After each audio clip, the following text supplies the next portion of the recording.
been bitten by the influence bug and find yourself binge watching videos and folks' stories on how they quit their 9 to 5 because they became a content creator, and you should too. Get rid of that stinky boss and people taking away your time, and it's gonna be so free and you make all of this money. It's okay. I've been there too. But I do believe there is power in social media in becoming a content creator and the benefits of that. And so I am on a journey to make sure I don't lose my monetization with YouTube. If you have not seen my previous video where I talk about that, be sure to check that out and then come back here. But particularly in today's video, I'm going to share with you a couple of things that can help you get into this whole influencer monetization world, but also keeping it real, because the whole quitting your 9 to 5 to be a content creator, that's not realistic for everyone. And being a content creator is starting to look much like a 9 to 5, because I didn't know you can get fired from YouTube. Don't believe me? Check out my other video I was just telling you about. Hello, beautiful people from across the lands. It is your girl, 𝗖𝗛𝗡. Join me on my journey to financial independence by eliminating debt, creating multiple streams of income, and inspiring others like you to dream again. And we're going to get into the dream of becoming a content creator and being monetized, because I have reached that. And at the recording of this video, I'm technically still is that, if they have not fired me yet and given me my pink slip. But I just want to share some tips in regards to what I did that actually worked and helped me get into monetization and be able to maintain it. I want to maintain it for like 2 to 3 years. I think it's been 3 years since I've been on YouTube. Maybe even going on 4, I don't know. But there are some things that I have done that have been very, very helpful that I want to share with you, and that I'm going to get back into and really emphasizing to make sure that I don't get fired, which I did not know was a thing, and clearly it's bothering me because I keep bringing it up. Anyways, let me focus. So the first thing in regards to getting into this whole monetization world, whether you're beginner, intermediate, advanced, or whatever, there are just some key principal things that across the board everybody's gonna have to do. And the first one is to optimize your content for search. Okay, and to do that, am I cricket? I'm not starting over. Y'all gonna get this raw and real. Okay, and the key to do that, to get optimized, is to use a tool. I like to use TubeBuddy, the pro license version.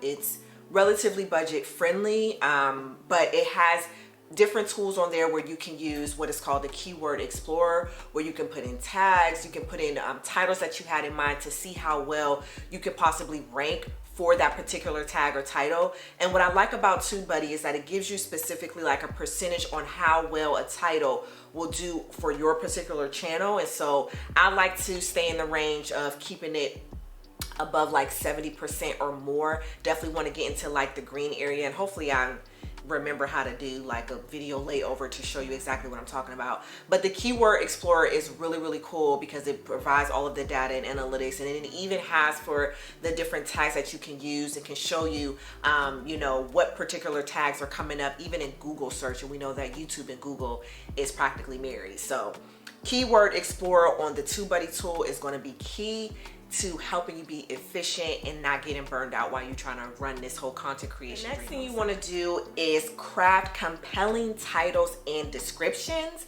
And again, we're not trying to get burned out. AI is out here and it's helpful. This is really showing up. And you can use ChatGPT. It is a free tool, and use it ethically. Did I say that right? Use it in an ethical way. How I like to use ChatGPT is similar to how I do TubeBuddy. If there's a key phrase or a title that I'm looking for that I've kind of come up with on my own, I put it in ChatGPT and may ask it like, hey, make this title better, or make this title clickable, or make this title persuasive. And then, in regards to the description, I'll maybe draft up a description that I have, and I'll just put make it better, or include these tags in it. With ChatGPT, it's a really, really cool tool to kind of, again, make a more efficient process of getting that SEO stuff kind of done for you, and making sure that how you're languaging it and putting it together is going to be persuasive and draw the audience in to click and watch. So you definitely want to use ChatGPT to help with your YouTube titles and your video description. Okay, the next thing under optimization is you want to use effective tags in thumbnails. Keep it simple. I'm actually trying out a new strategy. I don't know if y'all noticed, but I'm just putting a picture up. I'm not putting no words. I'm just going, that's it. The whole extra emotions, it's just, at the end of the day, the title, I feel like the audience, you know, engagement is changing. Even how, one of the things I like to do is I pay attention to how I'm engaging on YouTube. And I've noticed that a lot of the videos just have a blank picture on there, but I go and read the title, and the title is telling me what the video is about. So I'm moving to that strategy. You just gonna get pictures of this lovely face for my thumbnails, but you want to also use effective tags. And although I've heard mixed reviews on tags, like it doesn't really matter, but when you are posting your video and uploading it into YouTube, there is still a section in there for you to put your tags in. So honestly, anything that they're asking me to do on the back end, I'm just going to do, because I feel like it's going to help more than hurt. So, you know, make sure you're doing effective tags. And keep it simple. Also with the TubeBuddy tool, they have a thumbnail analyzer. So you're able to upload thumbnails and kind of compare on which one might possibly do better than the other. And so that's also really cool to use with the TubeBuddy tool that I mentioned. All right, tip number 2 is consistency and frequency of posting. And like I said, you know, I'm on the hot seat right now with YouTube because I have not been consistent and frequent. And so you want to make sure that you're consistently posting and showing up on these platforms, because I know a lot of people saying, you know, oh, quit your 9 to 5. You can, you know, be a content creator and be your own boss. No, YouTube is your boss, okay? Because if you're not doing what they ask you to do, getting those 4,000 watch hours for the 12 months, you're fired. So I just, you know, want to put that out there. But in regards to that, set a realistic schedule. Because if you're like me, you still working. And if you are a parent, like I am as well, God bless us. God put a special blessing on us trying to get into this content creation space. Be realistic. Honestly, I have not moved away from 1 video a week, even when I started out in the beginning. Now y'all might be seeing a lot of videos coming out more frequently because, you know, the situation I'm in with YouTube. But honestly, I feel like realistically, if you are working full-time and you are juggling multiple responsibilities like parenting, or maybe you have elder person that you're taking care of, keep once a week consistently. I promise you, that's more than enough. Now with being consistent on YouTube, you want to prioritize quality over quantity. So yes, consistently post videos, but honestly, if you're gonna, you know, especially if you're like me, juggling multiple responsibilities, and you're going to do the 1 video a week, make sure that you're actually putting time and attention to what it is that you're going to post. And that started from doing your research, coming up with your titles, your keyword tags, already drafting up your description for the video. All of the little tedious stuff that people don't really like to emphasize and talk about is really important when structuring and recording for your YouTube channel and trying to, you know, get into this content creation space and be monetized. You want to make sure that the videos that you're putting out is of quality and you're not just, you know, just throwing spaghetti at the wall, which in the beginning, honestly, sometimes it may feel like that, but as long as you're trying to move with intention, with the efforts, and you know how you're kind of going about it is going to be key in maneuvering that. So make sure you focus on the quality and not just the quantity when being consistent. The next thing when you're focusing on consistently posting on YouTube is you want to focus on audience retention and engagement. So retention is how long they're staying on your video, right? Engagement is, did they like? Did they comment? Did they subscribe? So you want to make sure, well, first of all, before I give you that tip, like, go on, drop a comment, tell me my glasses is cute, subscribe, because clearly if you've still been on this video, we're friends. But you want to make sure that you are focusing on that engagement piece. Bring your personality out, and most importantly, make sure you're giving the viewer something of value, because you are giving, well, they are giving you something that they cannot get back, which is their time. And I don't play about my time, and I'm pretty sure y'all don't either. So you want to make sure that in order to get that engagement, to get that retention, you are bringing value to the viewer. I just noticed that I made a very rookie mistake looking at myself and not the lens. And you don't want to do that because it's like you're supposed to look at the viewer. It's supposed to be the illusion that me and you is just sitting down, we having a good old conversation about how we gonna blow up on YouTube, quit our jobs, and travel to Dubai. I'm so rusty, y'all.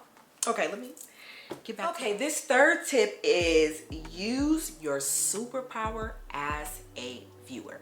And don't sleep on this tip, because one of the things that, like I said earlier, how I've been noticing in regards to my own engagements, that I've been tapping on videos that doesn't necessarily have like all of these words and stuff in the thumbnail, but there's just a picture and it's not really nothing like super dramatic or fancy, but I'm finding myself just going to the title to figure out, okay, what is this video about? Is it something I'm interested in? Yes, let me click and play.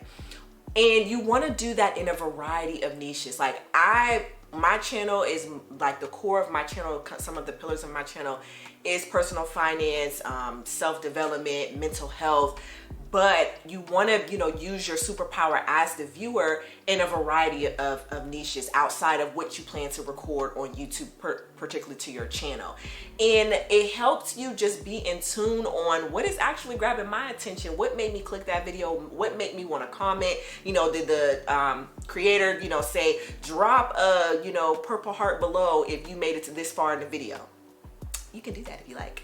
And just, figuring out what ways is actually, causing you to engage and to kind of be enticed to click on the video as a viewer. Like, you don't want to lose that viewer experience when you move into being a creator, because that is going to be key in keeping you authentic on what it is that's going to get folks to engage.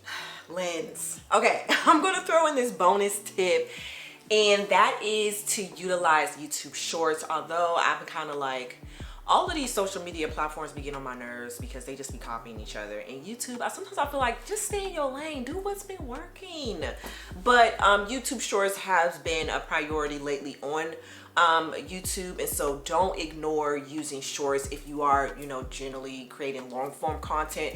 I feel like the younger generation, like Gen Z and Alpha and all of them, are really, really into the Shorts and YouTube. They're being long term thinking. They ain't really worried about us older folks, but don't ignore using Shorts. And again, we want to avoid burnout. So a tip that you can do is just take clips of your long form and, create shorts out of them and just keep it short, sweet, and simple like that. And so definitely don't ignore Shorts while on YouTube. I hope y'all found this video helpful.